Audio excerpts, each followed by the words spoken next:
Namo Buddhaya, Namaste. I've been asked to talk about jhanas. Jhanas are the deep stages of samadhi that we're striving to attain in our meditation in order that we can experience what is described in the Buddha's teachings contained in the suttas, these 4 and another 4, 8 levels of jhana. We are looking through our meditation to achieve a goal, to become free from suffering in this lifetime, to become enlightened. Now, if we want to go from one city to another, we just need to know how we're going to get there, by which vehicle and the direction we're going in. And usually, this is sufficient. We may need to know which towns we'll pass on the way. It may be important also to know some of the villages and the little areas even in between that. But ordinarily speaking, you just need to know where you're going and how you're going to get there. Now, in the case of the goal of enlightenment, we know where we're going. We're aiming to become free from suffering in this lifetime. How are we going to get there?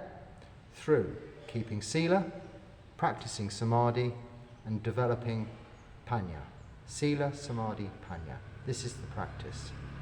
So we already have our map, but people like to break it down into stages, and some even further, analysing stages, getting into infinite detail. But if we're going from one city to another, do we really need to learn the list of place names from A to B? Not really. It might be interesting, but interesting only. Now, if there is a particular town on the way where you need to get lunch, refuel, use the toilets, have a wash, freshen up, whatever, you may need to know that. You may need to know if you're going off course. So some guidance of place names may help you along the way. So this is the purpose of understanding jhanas. It is not an intellectual exercise to say, I know this stage and this stage, I've attained to this, have you attained to that? Because this is not a measurement or a comparison. Jhanas are not conditioned things. They are states. And our bodies are changing state continuously, as are our minds, anicca, impermanent, resulting sometimes in dukkha, suffering. And we know already now, anatta, we have no control over this.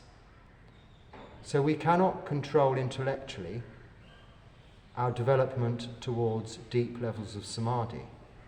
We have to sit and do nothing other than watch our meditation object.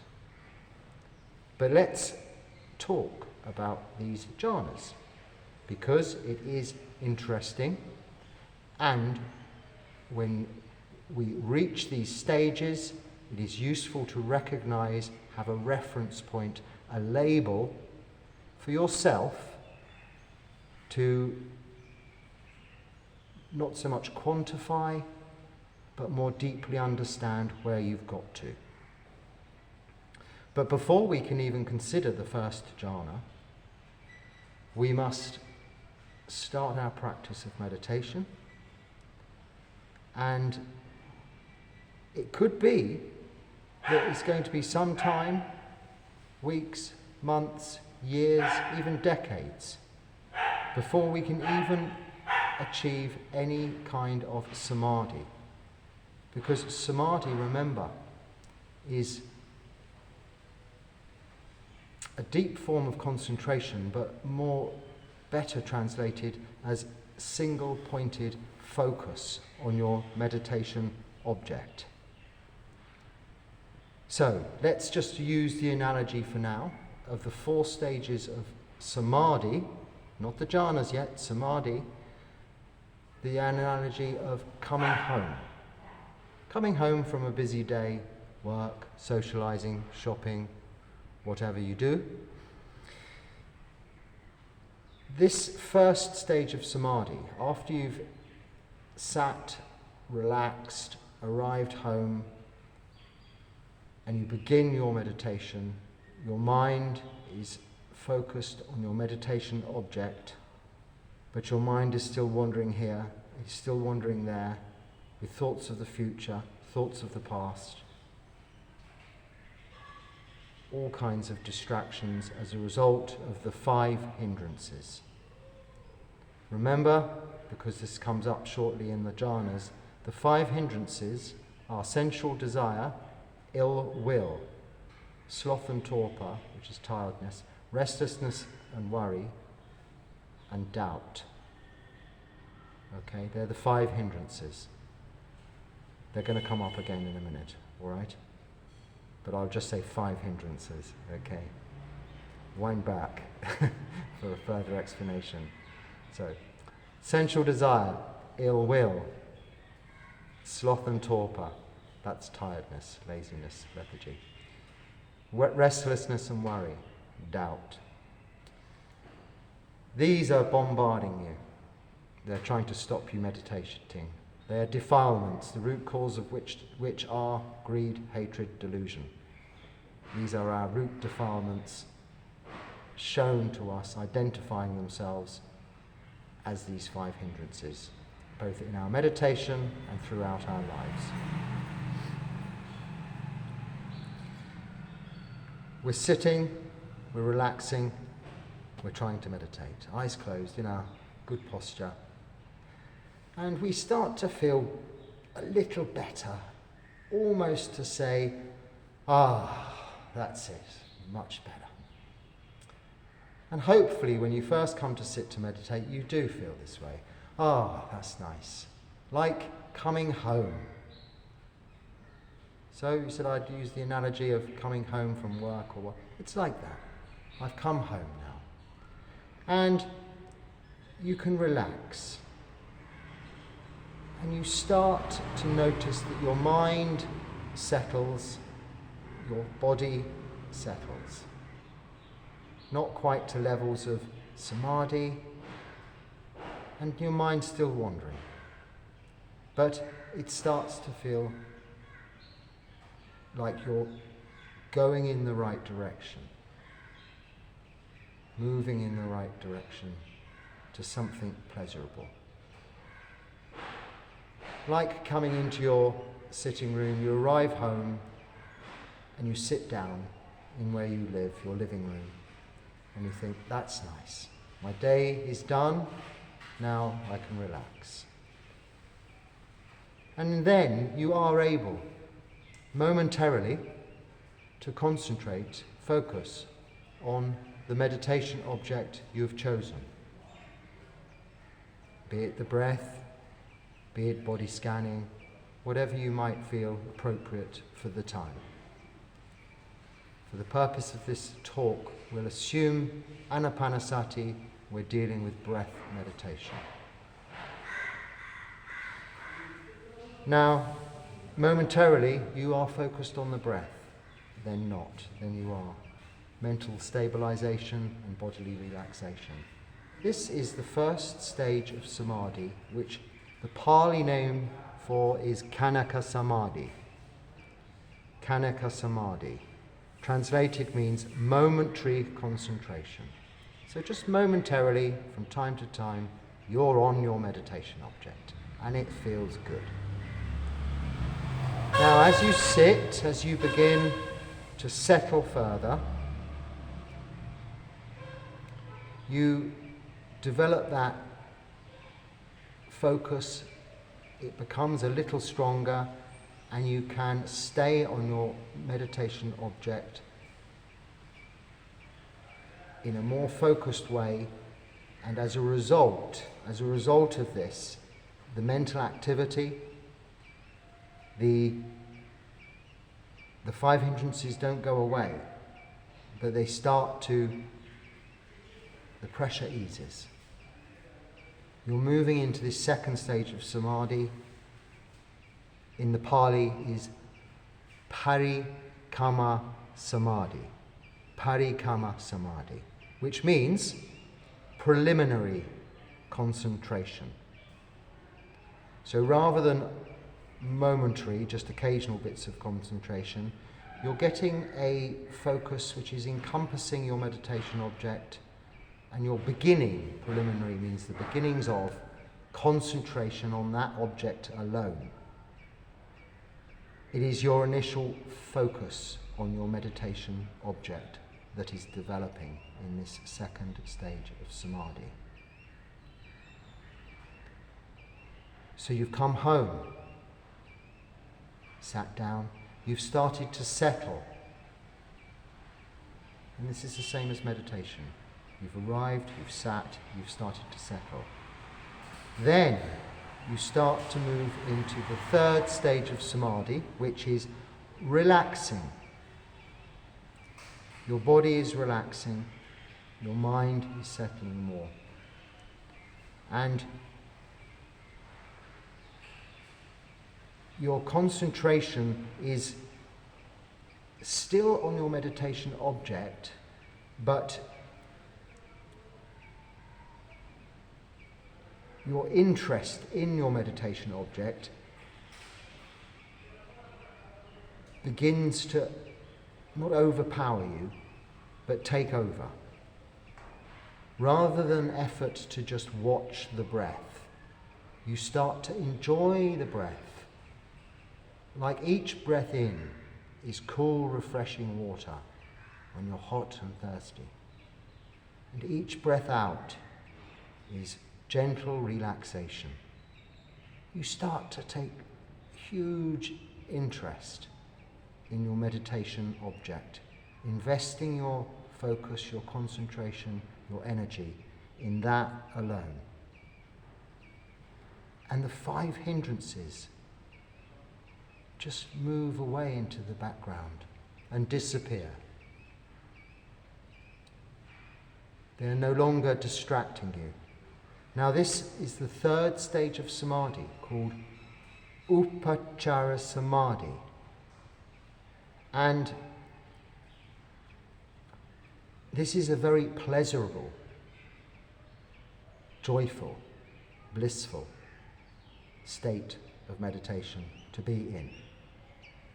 And it's very easy to stick there because maybe some phenomena arise which develop interest.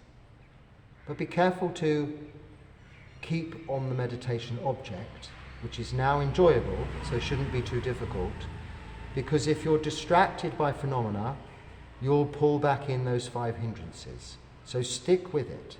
This third stage of samadhi, upachara samadhi. And before long, let's go back to my analogy. You've come home, settled down, started to relax. Let's say you've opened a nice book to read. But when you first begin a book, you've got to get used to the narrative, the characters, and it takes some while to investigate. You're at this stage with your book. Now the 4th stage of samadhi, apana samadhi, is absorption. Have you ever been reading a book that's great? You've got through those first few chapters, you know the narrative, you know the characters, and you're so engrossed reading your book that whatever happens around you, your wife is saying, "Darling, dinner's ready," or the children are saying, "Daddy, take me to the park."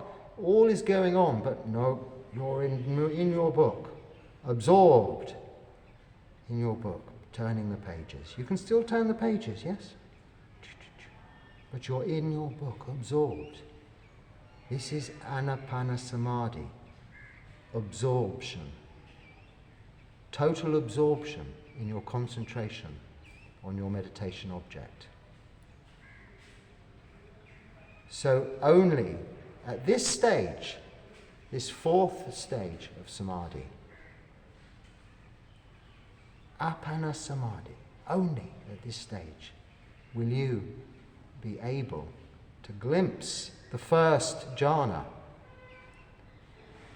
So for all people asking about the jhanas, which is such a common question, I'm guessing you're all at this stage of appana samadhi and experiencing the first jhana and hoping to see what's coming next, if not already right there in the fourth, fifth, sixth, seventh, eighth jhanas.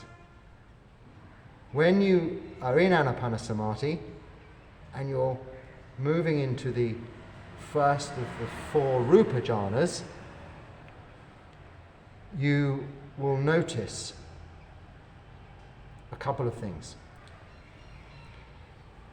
Well, you won't notice the absence of the five hindrances. That's the whole point. They're not there. That is just a fact. They've gone. There will be no wanting. So no sensual desire, no wanting a cup of coffee or drink, nothing like that. And there'll be no not wanting. No not wanting this pain or that pain or this noise to be going on. This desire, which is the cause really of the five hindrances, of wanting something we don't have or not wanting something we have, this is not there. So you can't notice the absence of the five hindrances because there's nothing of this being there. But you will notice physical well-being, rapture, pleasurable pleasure in your body. And this rapture is also, how would you say, extended into your mind. So you have a wonderful physical feeling, and as a result of the wonderful physical feeling, you have a wonderful mental elation and pleasure and feeling because of the physical feeling. But you also have a wonderful mental, pleasant emotion feeling, which gives you a wonderful physical feeling. Now we have two lovely Pali words to just describe all of that very easily and succinctly, and they are piti and sukha. Piti is is physical rapture, and sukha is mental pleasure. So in this first jhana, you will have the feeling of piti and sukha. You will still have a wandering mind. Thoughts will arise and pass away. You're still with your meditation object, returning to it as your thoughts drift, your mind drifts, coming back to it.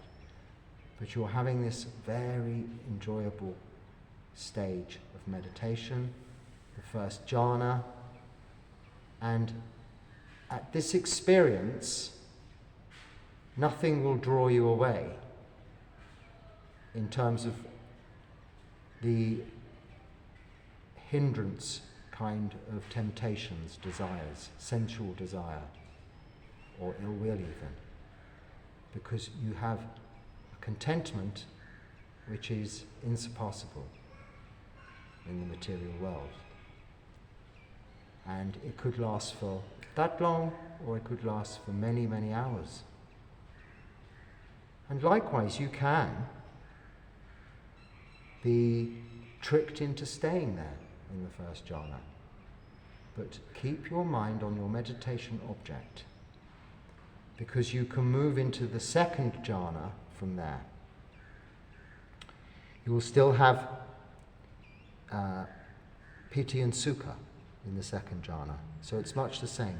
But where it's different is your mind will not be, you will have no thoughts. Your mind will not be having the thoughts arising and passing away and you having to come back to your meditation object.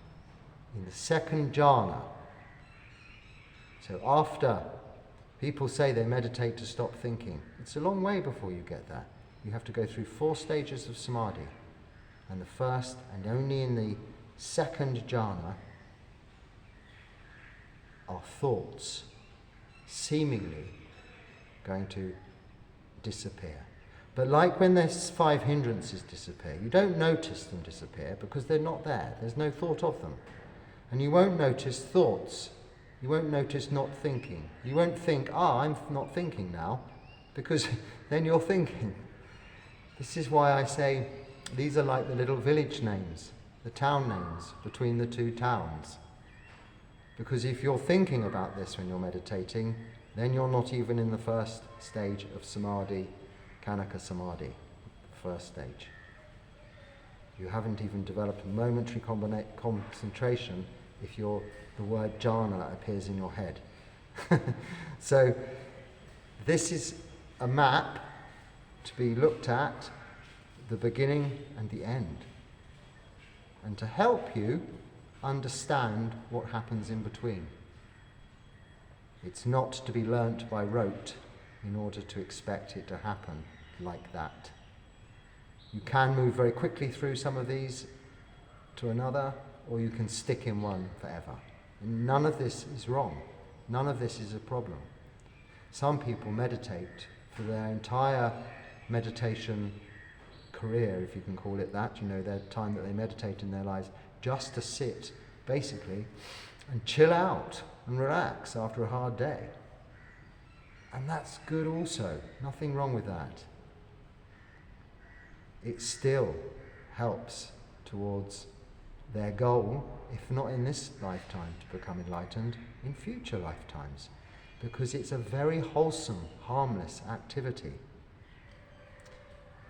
The third jhana, so there's no big signpost along the road, 3 kilometers, and then 100 meters, 50 meters, and then you're into third jhana, or big bangs or fireworks. Nothing like this. Towards in the third jhana, you're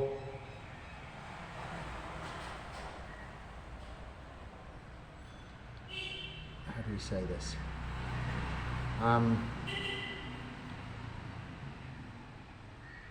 Your equanimity, so because your concentration is so focused, things going on around you will not affect you. And also the things happening within you, the phenomena that I'm saying, do not be detracted by, distracted by, drawn into, they will not weaken, but your reaction to them will also disappear. So you will have equanimity. But you will also have a heightened sense of awareness and still this overall sensual pleasure of piti and sukha. So mental and physical bliss and joy. But what's developed is the equanimity towards them. The clinging, the attachment towards them. You're beginning to let go. And you hear this phrase often, let go. Because this is what we're trying to do. Not only of the troublesome things of the past or the worries of the future, but each and all the blissful, pleasurable things right here and now, letting go in order not to become attached, and therefore staying in that same jhana. So we have awareness, we have equanimity, and still we have sensual pleasure or piti and sukha. The fourth jhana, now this is the rupa jhanas we're talking about here. I'm probably not going to have time or go into the arupa jhanas, because if we're into the fourth jhana in our practice, you're so far ahead with your practice that you probably understand what the arupa jhanas are already. But I will talk about them briefly. The fourth jhana, of course, equanimity is strengthening throughout your practice of meditation overall. But in the third and fourth jhana, upekkha, we call it in the Pali language. It's one of the Brahma Viharas. Upekkha, equanimity, unreactiveness. In the fourth jhana, it really establishes itself very firmly. You're immovable, stoic, like one of those very beautiful bulls I feature a lot on my channel in these shorts. They don't move. I was looking at an analogy between these stoic bulls and cows compared to flighty horses, which have all this energy, but the slightest pin drop and they're, whoa, these bulls are so steady. That is equanimity. I don't think it's that they're silly and they don't care. It's that they know they can stay steadfast, they're immovable, they're strong in their footing. If they need to react, and if you've seen any of my bull and cow videos, you'll know, they react very fast, very quickly, as quick as the horse. But in the meantime, they're not all jumping about like the horse. They're stoic. Stoic is the word. But that just means steadfast. Upekkha, equanimity, is an overall state, physically and emotionally, of unreactiveness, but still conscious, aware and caring, and ready to take action as necessary, mindfully. Bringing me on to mindfulness in this fourth jhana is established, sati, mindfulness, very firmly alongside equanimity. Now, piti and sukha in the fourth jhana is gone. And you might say, oh, well, that was the best bit, wasn't it? No, that's what I mean. Don't get trapped. Don't get drawn into it. As your equanimity increases, you're able to let go of even that piti and sukha. If you want to stay meditating with piti and sukha for the rest of your lives, it's a wonderful thing too, if you want to do that, because there's no better or more wholesome way to spend your time. And believe me, there's no more pleasurable and beautiful way to spend your time than in samadhi with piti and sukha. If you imagine the feeling if you have a particular piece of music that you really like and you haven't heard it for so many long time, and suddenly this music comes on, and it's a music piece you're familiar with, but you haven't heard it, so it's like you've heard it for the first time, but you already know it inside out. It brings almost tears to your eyes and physical joy inside you. If you've had that feeling, or reading a book or watching a movie with a wonderful, fantastic, feel-good ending, feel good, this feeling, this is piti and sukha. You can understand how you can get really drawn into staying in that state of jhana, that third jhana, second jhana, even the first jhana. But as you develop equanimity and can let go of piti and sukha, you then drop down, literally, like the lift. Goes like that. Or when the aeroplane is in the sky going at 35,000 feet, and then for some reason they drop down 5,000 feet. You go brum ding ding like this. And this feeling is actually a physical feeling, and will not cause you to react, because equanimity, upekkha, is there, it's fast, it's part of you, with mindfulness, total awareness of this state you are in, with no pleasure, no pain. Again, you're not noticing no piti, no sukha, and you're not noticing all your pain has gone. It's just not there to be thought about.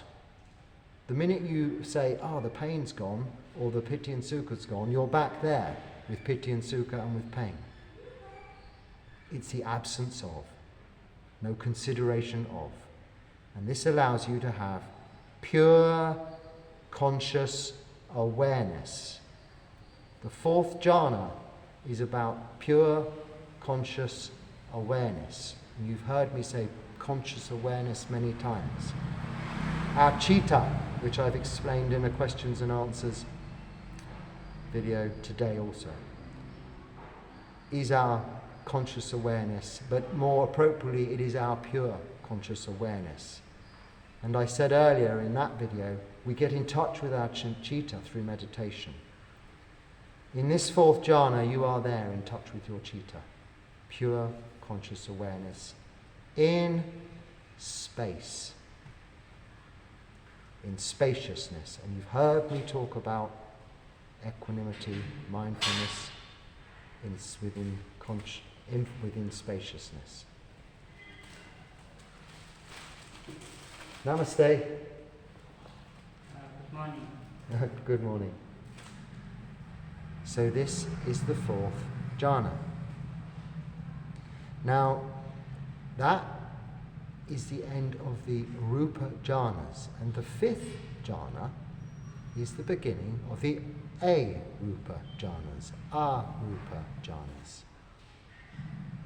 The fifth jhana, and I'm going to run through these quickly without explanation.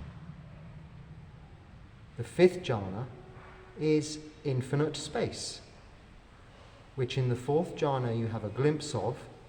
In the fifth jhana, your conscious awareness is in infinite space. Nothing else. The sixth jhana,